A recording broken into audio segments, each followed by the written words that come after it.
CCP 扶貧基金會嘅慈善項目多樣化，而關懷貧困長者一直都是我哋嘅最重要的其中一項。呢個週末 ，CCP 扶貧基金會一行人前往雙溪無浪麻風病院關懷呢度的老人。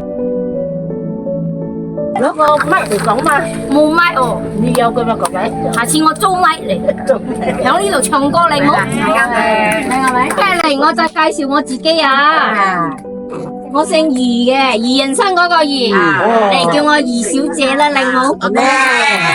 我個 office 係響八達嶺嘅，咁我哋係喺度，我哋係來自扶貧基金會，英文係 CCEB 扶貧基金會。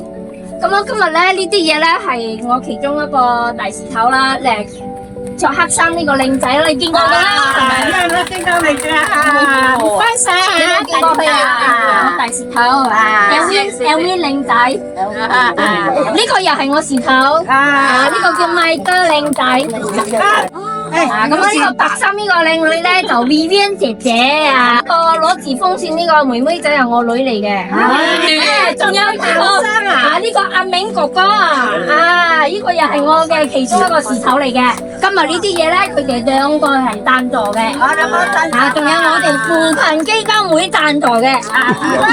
對於麻風病院呢度嘅老人們來講，呢度已經係人生最後的依歸。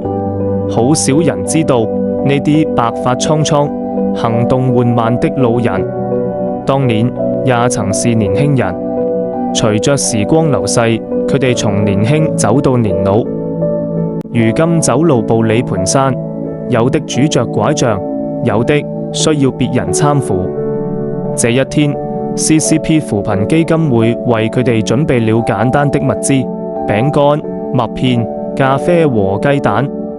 也請了佢哋食一頓雞飯，一份平凡的雞飯，卻是佢哋難得可以食到的美味。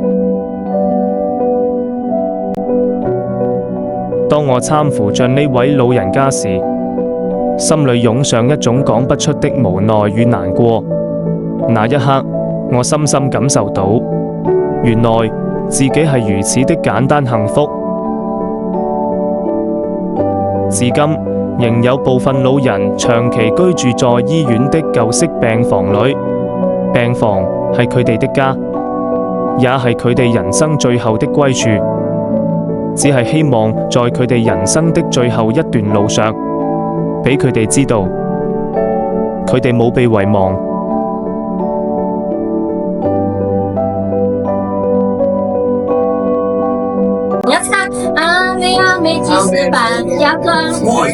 我一见你就讨厌，再见你更伤心。你要带我走，我要跟你把命拼。每一位美容真伤，放弃了。都跳。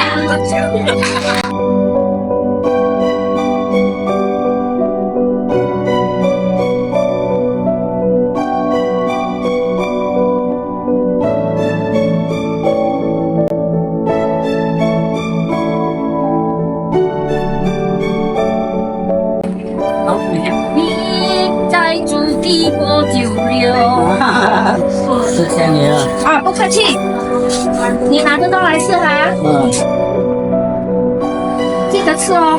谢谢。拜拜。